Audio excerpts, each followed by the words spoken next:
So ito guys, no, kadarating lang natin dito sa grand opening ng SEC Tarlac. Ayan yung mga team SEC. Ayan. So pagkatapos na ng duty natin guys, dumiretso tayo dito. Ayan yung mga team SEC ko. Si Boss Jack. Ayan.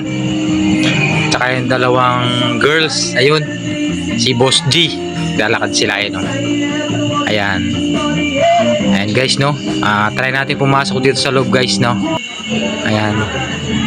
Ayan sa loob guys ng SEC Tarlac, no. Ayan, ang dami nilang pa-promo ngayon guys, no. Tsaka pag-giveaway. Ayan, ang dami nag-aabil dyan.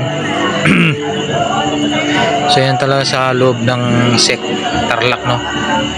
Ayan, kompleto sila talaga sa motorcycle accessories. Ayan. At mga riding gears. Ayan, kompleto din sila. Ayan guys.